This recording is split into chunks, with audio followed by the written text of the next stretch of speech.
ওনার তো জানা উচিত ছিল যে নামে ব্যানার্জি থাকলেই যে তাকে চান্স দেওয়া হবে তা নয়। নামে ব্যানার্জির শুধু মমতা ব্যানার্জির পরে একজনই আছে দলের। যুবরাজ কাকে বলা হয়? না সুদীপ ব্যানার্জি, না কল্যাণ ব্যানার্জি, বলা হয় অভিষেক ব্যানার্জিকে। সুতরাং এটা পারিবারিক দল। মমতা বন্দ্যোপাধ্যায় স্বাভাবিকভাবে নিজের রক্তকে গুরুত্ব দেবেন। মা দুর্গাকে পর্যন্ত নিলামে তুলে দিচ্ছে, দুর্গা পুজোকে নিলামে তুলে দিচ্ছে। একটা কত কুৎসিত শুনতে লাগছে।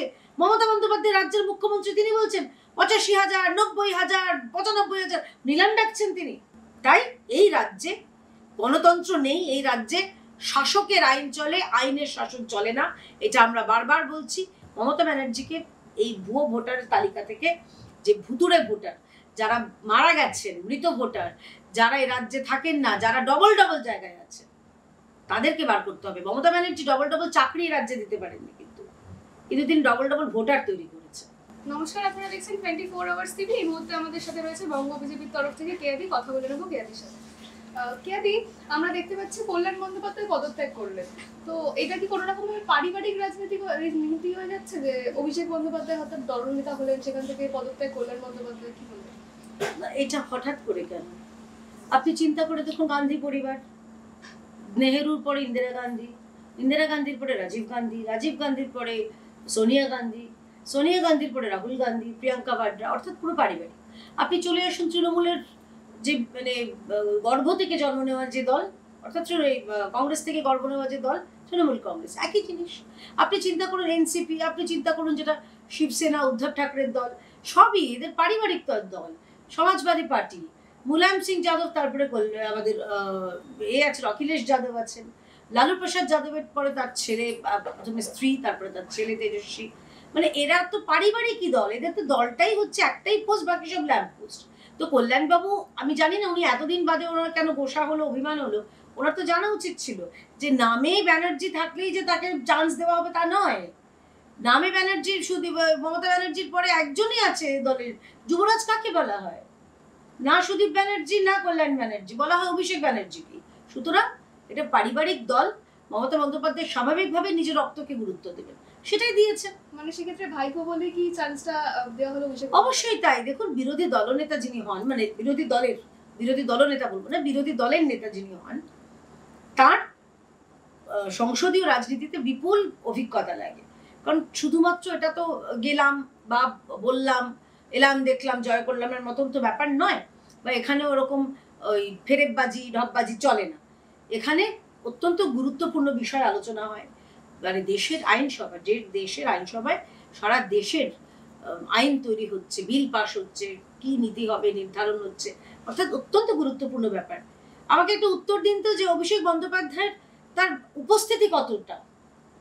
দেবকে নিয়ে আমরা বলি, দেব লন্ডনে যাচ্ছে ধূমকেতু করে, ঘাটাল যাওয়ার সময় হচ্ছে না, ঘাটালে মানুষ মারা গেছেন, একজন কাউন্সিলরের স্ত্রী, তাকে ভেলা করে নিয়ে যাওয়া হচ্ছে, কি দুর্ভাগ্যজনক ঘটনা।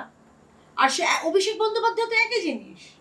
অভিষেক বন্দ্যোপাধ্যায় তার ৩২% তার উপস্থিতি হার। মানে আমরা মনে করি ৩৫ হলে পাস হয়, উনি তো ফেল। ওনার উপস্থিতির নিরিখে উনি তো ফেল। তো সেই মানুষকে মমতা ব্যানার্জি যখন করছেন, কল্যাণ বন্দ্যোপাধ্যায় ছিলেন, তিনি অত্যন্ত সরব, তিনি আমার বিরোধী দল, তার সঙ্গে তার উপস্থাপনা নিয়ে আমাদের প্রচন্ড, আমার ব্যক্তিগতভাবে কুরুচিকর লেগেছে। কিন্তু তার অভিজ্ঞতা, তার যে সিনিয়রিটি বেসিসে হয়তো বা তার পাওয়া উচিত ছিল। কিন্তু ওই বললাম, নামে ব্যানার্জি হলেই কিন্তু যে আপনাকে জায়গা দেওয়া হবে, অন্তত তৃণমূল কংগ্রেসে হবে না, কারণ তৃণমূল কংগ্রেসে একটাই পোস্ট, বাকি সব ল্যাম্প পোস্ট। বর্তমানে আমরা দেখতে পাচ্ছি দুর্গাপুজো কিন্তু প্রায় নিলামে উঠেছে, 85,000, 90,000, 1,10,000 গিয়ে ঠেকেছে। তো সেক্ষেত্রে ডিএ পাওয়া যাচ্ছে না যে রাজ্যে, সে রাজ্যে কিভাবে এই অনুদান দেওয়া হচ্ছে? আজকেই তো ডিএ মামলা যখন শুনানি হয়েছে, সেখানে রাজ্যের কৌঁসুলি বলছে ডিএ অধিকার নয়, ডিএ আলবাত অধিকার, এবং সেই অধিকার মাননীয় কোর্ট দিয়েছেন আমাদের যারা রাজ্য সরকারি কর্মচারী। ডিএ দেওয়ার জন্য টালবাহানা করছেন, তারা কোটি কোটি টাকা দিয়ে বড় বড় উকিল তারা ভাড়া করছেন, ভাড়াই কথাটা বলতে হবে। আর সেখানে বলছেন আমরা ডিএ দিতে পারবো না, বলছেন যে আমরা এইখানে উন্নয়নমূলক কোনো কাজ করতে পারবো না। ম্যাচিং গ্রান্ট কেন্দ্র থেকে এসে ফিরে চলে যায় কতগুলো প্রকল্পে। আর এরা কি করছে, যে এইখানে টাকা দিচ্ছে, শুধুমাত্র টাকা দিয়ে তারা কি করছে না, সেই ক্লাবগুলোর কাছ থেকে তাদের আনুগত্য কিনছে। প্লেন ভাষায় বলতে গেলে তাদের জহুজুরি কিনছে। আমার খুব খারাপ লাগছে। মা দুর্গাকে পর্যন্ত নিলামে তুলে দিচ্ছে, দুর্গা পুজোকে নিলামে তুলে দিচ্ছে। একটা কত কুৎসিত শুনতে লাগছে। মমতা বন্দ্যোপাধ্যায় রাজ্যের মুখ্যমন্ত্রী, তিনি বলছেন 85,000, 90,000, 95,000 নিলাম ডাকছেন তিনি। রাজ্যের মানুষের যে, আমাদের যে নিরাপত্তা, সেটা তো কবে ডকে উঠে গেছে, নিলামে উঠে গেছে। আমাদের সম্ভ্রম নিলামে উঠে গেছে। আমাদের রাজ্যের মেয়েদের, তাদের নিরাপত্তা নিলামে উঠে গেছে। এবার মা দুর্গায় বাকি ছিলেন, তাকেও পর্যন্ত রেয়াত করলো না এই মমতা বন্দ্যোপাধ্যায় এবং তার সরকার। শুভেন্দু অধিকারীর কনভয়ের উপর হামলা করা হয়েছে এবং গাড়িতে কালো পতাকা দেখেছে তৃণমূলের কর্মীরা, কি বলবেন? অসভ্যতামি, বর্বরতা, গণতন্ত্র নেই যে রাজ্যে, এবং যে রাজ্যের মুখ্যমন্ত্রী এগুলোকে এন্ডোর্স করেন, সে রাজ্যে আপনি আর কি বলবেন? বলেছেন তো মুখ্যমন্ত্রী যে ঘেরাও করো, এটা মুখ্যমন্ত্রী বলার পরে। এবং গতকাল উত্তরবঙ্গের নেতারা তারা ক্যামাক স্ট্রিটে বৈঠক করে গেছেন। আমি বলছি, সে ক্যামাক স্ট্রিটের বৈঠকে কি তাহলে এটাই ঠিক হয়েছিল? কিভাবে শুভেন্দু অধিকারীর গাড়িকে আটকানো হবে, কিভাবে তার গাড়িকে ভাঙচুর করা হবে, সেটারই কি প্ল্যান হয়েছিল? সেটারই কি ব্লু প্রিন্ট তৈরি হয়েছিল? সেটাই কি তারা প্ল্যান করেছিলেন গতকাল? 19টা জায়গায়, ভাবতে পারছেন তো, একদম মানে প্ল্যান মাফিক 19টা জায়গায় তার গাড়িকে আটকানোর ছক্কসা হয়েছে। একটা বিরোধী দলনেতা, তার স্থান রাজ্যের মুখ্যমন্ত্রী ঠিক পরে, তার গাড়িকে এভাবে আক্রমণ করা হচ্ছে। বুলেট প্রুফ গাড়ি পেছন থেকে ভেঙে দিয়েছে। কারা ভেঙেছে? কি কি কি সব মুখ আসছে? রোহিঙ্গা, বাংলাদেশি, এরা কারা? আমার তো জানতে ইচ্ছে করে। যাদের মুখ দেখেছি প্রত্যেককে খুঁজে খুঁজে তাদেরকে ব্যবহার করা হোক, তাদেরকে জেলে পড়া হোক। একজনকে গ্রেপ্তার করেছে, ওগুলো হচ্ছে আইবস, নাটক। গ্রেপ্তার করতে হবে মাথাটাকে। উদয়ন গুহ যে নির্লজ্জের মতন এই ঘটনার পরেও যে বলছে যে বাংলা বিরোধী উদয়ন গুহ, যে নিজের বাবার বিরোধী, তাকে আপনি আর কি বলবেন? তাই এই রাজ্যে গণতন্ত্র নেই, এই রাজ্যে শাসকের আইন চলে, আইনের শাসন চলে না। এটা আমরা বারবার বলছি। এই রাজ্যে সাধারণ মানুষের নিরাপত্তা নেই। চিন্তা করে তো, শুভেন্দুদার তার গাড়িতে তার নিরাপত্তা রক্ষী ছিল, পুলিশ দাঁড়িয়ে দেখছে। পুলিশের এটা কাজ, পুলিশ তো দাঁড়িয়েই আছে। যেদিন থেকে অনুব্রত মণ্ডল পুলিশের বউ এবং মাকে যৌন ইঙ্গিত করার পরে পুলিশ দাঁড়িয়েছিল, সেই রাজ্যের পুলিশ এরকম ভাবে দাঁড়িয়ে থাকবে? স্বাভাবিক বিষয়। মমতা ব্যানার্জির আমলে পুলিশ তাদের শির দ্বারা সত্যিই তারা হারিয়ে ফেলেছেন। খুঁজতে হবে, এই আপনারা ওই দূরবীন, টেলিস্কোপ যাই পাবেন, দূরবীনেও হবে না, টেলিস্কোপ দিয়ে খুঁজতে হবে।